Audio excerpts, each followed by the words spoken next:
Natural diamond માટે દુનિયાની સૌથી મોટી જાણીતી ડાયમંડ માઇનિંગ કંપની ડી બિયર્સે એક નિર્ણય કર્યો છે કે એની જે lab grown jewellery Lightbox brand છે એનું વેચાણ હવે બંધ કરી દેશે, એનો બિઝનેસ છે એ ટોટલી ક્લોઝ કરી દેશે.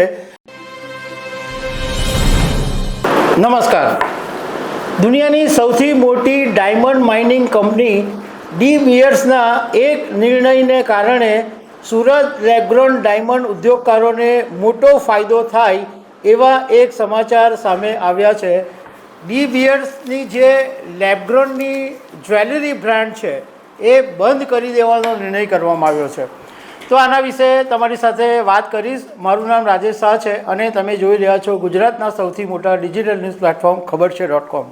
નેચરલ ડાયમંડ માટે દુનિયાની સૌથી મોટી જાણીતી ડાયમંડ માઇનિંગ કંપની ડી બિયર્સે એક નિર્ણય કર્યો છે કે એની જે lab grown jewellery Lightbox brand છે એનું વેચાણ હવે બંધ કરી દેશે, એનો બિઝનેસ છે એ ટોટલી ક્લોઝ કરી દેશે.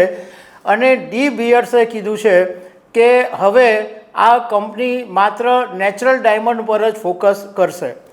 હવે આ જે લાઇટ બોક્સ જ્વેલરી બ્રાન્ડ છે એ ડી બિયર્સે 2018ની અંદર લોન્ચ કરેલી હતી અને એક ફેશન જ્વેલરી તરીકે લાઇટ બોક્સને લોન્ચ કરવામાં આવી હતી અને આ હતી લેબગ્રોન ડાયમંડ જ્વેલરી. વિવિધ કલર અને વિવિધ ડિઝાઇનોની અંદર આ લાઇટ બોક્સ જ્વેલરીને માર્કેટની અંદર મૂકવામાં આવી હતી. પરંતુ ડી બિયર્સના સીઈઓ અલ કુકે જાહેરાત કરી છે કે લેબગ્રોન ડાયમંડના જે ભાવ હતા એમાં મોટો કડાકો બોલી જવાને કારણે વેચાણ બંધ કરવાનો નિર્ણય કરવામાં આવ્યો છે. શરૂઆતમાં લેબગ્રોન ડાયમંડની કિંમત છે એ $800 જેટલી રાખવામાં આવી હતી, પરંતુ એ અત્યાર સુધીમાં 90% જેટલી તૂટી ગઈ છે. એટલે લાઇટ બોક્સ લેબગ્રોન ડાયમંડ જ્વેલરીને નો બિઝનેસ બંધ કરવાનું આ એક મુખ્ય કારણ છે. આ ઉપરાંત ચીન સાથે જબરજસ્ત સ્પર્ધા વધી રહી છે, ગ્રાહકોની પસંદગી પણ બદલાઈ છે અને નફાનું જે માર્જિન છે એમાં મોટા ગાબડા પડ્યા છે. એને કારણે લાઇટ બોક્સ જ્વેલરી બંધનો બિઝનેસ બંધ કરવાનો ડી બિયર્સે નિર્ણય લીધો છે.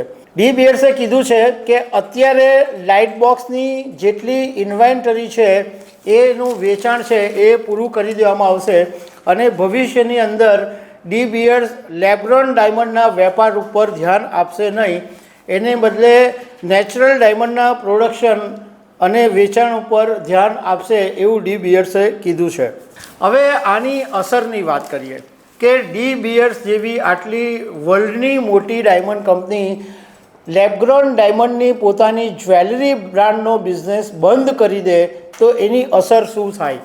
તો અસર નંબર 1, ડી બિયર્સ સૌથી મોટી ડાયમંડ કંપની છે અને તેની જે લાઇટ બોક્સ જ્વેલરી બ્રાન્ડ હતી એ બજારની અંદર એક મહત્ત્વનું સ્થાન ધરાવતી હતી, મતલબમાં એક મોટો માર્કેટ શેર લાઇટ બોક્સનો હતો.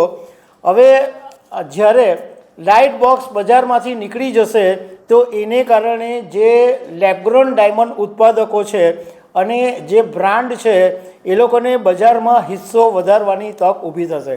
આમાં સુરતને સૌથી મોટો ફાયદો એટલા માટે થઈ શકે કે જેવી રીતના નેચરલ ડાયમંડની અંદર સુરતનો ડાયમંડ ઉદ્યોગ વર્લ્ડમાં નંબર 1 છે, એવી જ રીતના લેબગ્રોન ડાયમંડના બિઝનેસમાં પણ સુરત નંબર 1 છે. એટલે આ જ્યારે ડી બિયર્સની લાઇટ બોક્સનો બિઝનેસ બંધ થઈ જાય તો અહીંયાના જે લેબગ્રોન ડાયમંડ ઉત્પાદકો છે એને વધારે ઉત્પાદન કરવાનો ચાન્સ મળશે. આ ઉપરાંત અત્યારે તો બજારની અંદર ટાટાની કેરેટ લાઇન છે કે રિલાયન્સ છે કે આદિત્ય બિરલા છે, આવી ઘણી બધી કંપનીઓ પણ હવે લેબગ્રોન ડાયમંડ જ્વેલરીની અંદર પડી છે.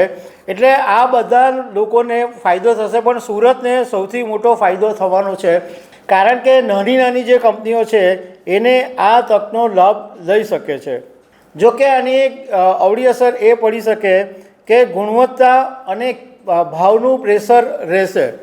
ત્રીજી એક અસર એ પડી શકે કે ગ્રાહકોની જે ધારણા છે એની પર એક મોટી અસર ઊભી થાય કે જ્યારે આટલી મોટી ડાયમંડ કંપની લેગ્રોન ડાયમંડ જ્વેલરીનો બિઝનેસ બંધ કરી દે છે તો વિશ્વસનીયતા પર સવાલ ઊભા થશે અને ગ્રાહકો એવું માનવા માંડશે કે આ જે લેગ્રોન ડાયમંડ છે એ એટલું વેલ્યુએબલ નથી એવું ગ્રાહકો માની શકે છે.